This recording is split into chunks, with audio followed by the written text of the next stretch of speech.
여러분 안녕하세요. 블랙입니다. 러시아와 우크라이나 전쟁이 끊이지 않고 있습니다. 러시아는 우크라이나를 비롯한 유럽 전체를 물리적 혹은 경제적으로 타격을 주고 있는데요. 최근에 러시아와 우크라이나가 곡물 수출 관련 협약을 맺었음에도 불구하고 그 다음 날 러시아는 우크라이나의 오데사 항구를 공격하기도 했었고요. 그리고 이러한 물리적인 공격 말고도 러시아는 유럽을 경제적으로 옥죄고 있습니다. 이것은 러시아에서 유럽으로 공급되는 가스량인데요. 2021년 초부터 현재까지를 나타낸 것인데 빨간색 노드스트림 1을 통한 가스 공급을 제외하면 나머지는 거의 제로에 근접하고 있습니다. 21년 초에 비해 전체적인 가스 공급량이 4분의 1 이하로 줄어든 것을 알 수가 있습니다. 그만큼 러시아는 가스 공급을 빌미로 유럽을 계속 들었다 놨다 이 짓거리를 하고 있는 것입니다. 아래 그림에서 보시다시피 러시아는 유럽에게 수많은 가스 파이프 라인을 통해서 가스 공급을 하고 있습니다. 하지만 이러한 가스 공급관 중에서 노드스트림 1을 제외하고 나머지는 거의 다 폐쇄된 것이나 다름없는데요. 지금은 오로지 노드스트림을 통해서 유럽향 가스 공급을 하고 있습니다. 그런데 이마저도 조금씩 줄이고 있습니다. 이것은 며칠 전에 나온 기사인데 러시아는 또다시 유럽향 가스 공급을 추가적으로 감축해서 평소 대비 20%만 공급을 하겠다고 했습니다. 게다가 7월 30일에는 라트비아가 러시아산 천연가스 대금을 루브라로 지급하지 않았다는 이유로 라트비아향 가스 공급을 중단하겠다는 발표를 했습니다. 이거 완전 지멋대로입니다. 그러니까 러시아산 가스를 가져가고 싶으면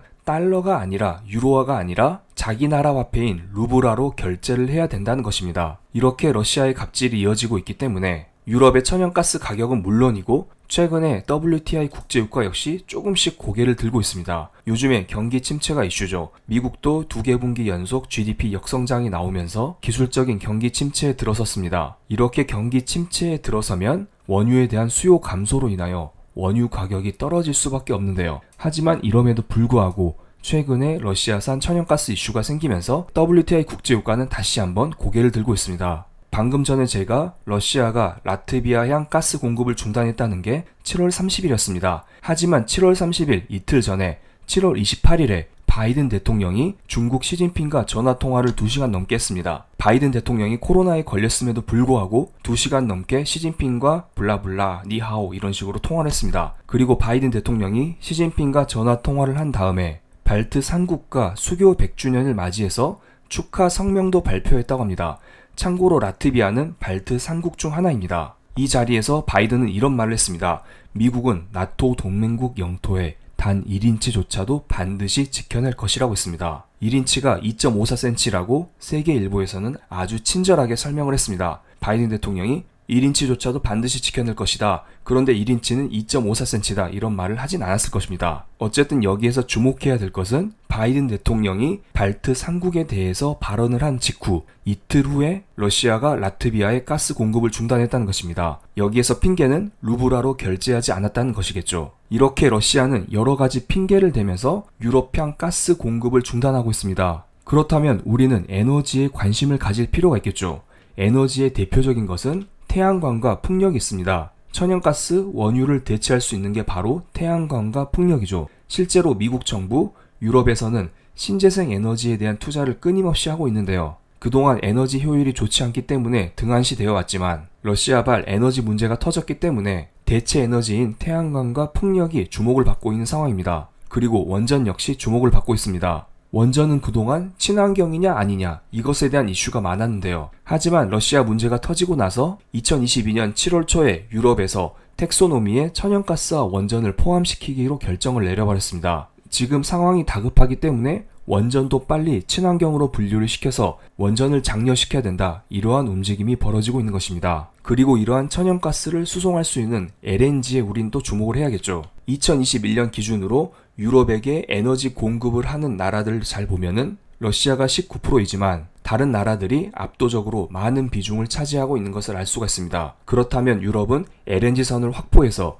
다른 나라로부터 LNG를 수입해 올 필요가 있겠습니다. 마지막으로 에너지와 관련은 없지만 방산이 떠오를 수가 있습니다. 현재 러시아는 무력으로 우크라이나를 공격하고 있습니다. 만약에 우크라이나가 점령당한다면 그 이웃 나라에게도 피해가 갈 수도 있을 거라 봅니다. 실제로 우크라이나 왼쪽에 있는 폴란드는 나토의 창끝이라 불리면서 러시아로부터 그 다음 공격 타겟이 되고 있는데요. 그래서 최근에 폴란드는 한국산 무기 도입 계약을 체결했습니다. 그러면서 현대로템, 하나에어로스페이스, 한국항공우주 이러한 관련주들이 급등하기도 했었고요. 제가 지금까지 아주 잽싸게 러시아 전쟁으로 인해서 주목해야 할 5가지 섹터에 대해서 설명을 드렸었는데요. 그럼 대표 종목은 어떤 게 있는지 차트를 보면서 여러분께 설명을 드리겠습니다. 먼저 태양광 대표 종목은 하나솔루션이 있습니다.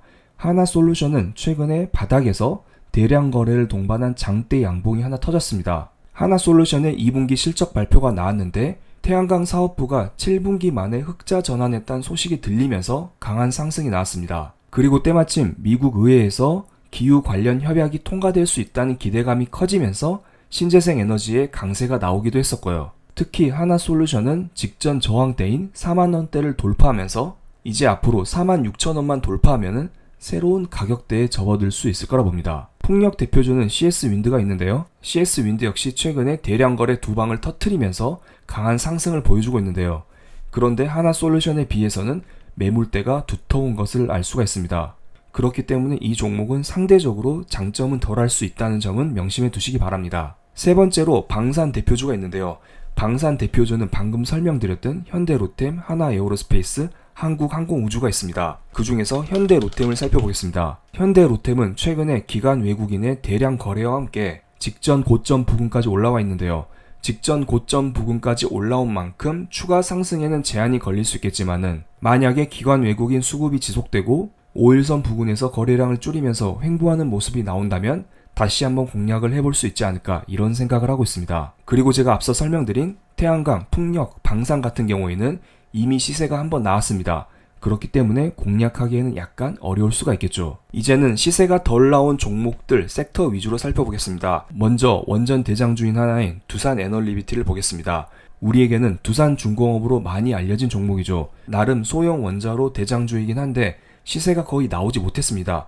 여전히 121선이 우하향하고 있고 그 아래에서 주가가 움직이는 것을 알 수가 있겠네요. 하지만 바닥은 충분히 다졌다고 생각을 하고요. 다가오는 2분기 실적장에서 실적만 좋게 나오면 위로 슈팅을 하지 않을까 이런 생각을 하고 있고, 실적이 좋지 않더라도 원전 관련 이슈가 조금만 더 터지면 위로 올라올 가능성은 어느 정도 있을 거라 봅니다. 그 다음은 LNG 관련주를 보겠습니다. LNG 관련주에서 시총이 가장 큰 종목이 현대중공업이 있습니다. 현대중공업은 쌍바닥을 다지면서 안정적인 흐름을 보여주고 있고요. 기관 외국인 수급 역시 무난한 흐름을 보여주고 있습니다. 게다가 장기 이동 평균선이 121선을 여전히 지지를 해주면서 움직이고 있고요. 그렇기 때문에 이 종목도 LNG 관련주로 주목해 볼만 하지 않을까 이런 생각을 하고 있습니다. 마지막으로 계좌 인증 시간을 갖겠습니다. 실은 제가 지난번에 5월 말에서 6월 13일 코스피가 폭락했을 때 전체 계좌 중에서 저의 한국 주식 스윙 계좌를 공개했었던 적이 있었습니다. 그리고 나서 계좌 공개를 하지 않았는데요. 6월 13일 그 다음날 6월 14일부터 현재까지의 계좌를 공개해 드리겠습니다. 운이 좋게도 약간의 수익을 거둔 것을 알 수가 있습니다. 스윙 계좌는 방금 제가 설명드린 5개의 섹터 위주로 대형주를 한번 샀다가 3일 정도 들고 있다가 팔았다가 이런 식으로 천천히 매매를 하고 있습니다. 참고로 방금 공유드린 섹터는 제가 실버라벨 멤버십을 통해서 미리미리 공유를 드린 상태입니다. 그리고 개별 종목 매매 같은 경우에는 제가 매매를 하기 전에 블랙라벨을 통해서 미리미리 공유를 드리고 있으니 이 점은 참고해 주시기 바랍니다. 저는 한국 주식 스윙 계좌에는 그리 많은 금액을 투입하진 않습니다. 딱 2천만 원을 한 종목에 넣어서 3일 정도 들고 있다가 팔고 또다시 다른 종목을 매수해서 3일 정도 들고 있다 팔고 이런 식으로 매매를 반복할 뿐입니다. 어쨌든 당분간은 전쟁 리스크가 지속될 예정이기 때문에 이러한 섹터들 위주로 스윙 매매를 하게 되면은 괜찮은 수익을 챙기지 않을까 이런 생각을 하고 있습니다. 그럼 오늘 영상 여기서 마치겠습니다. 감사합니다.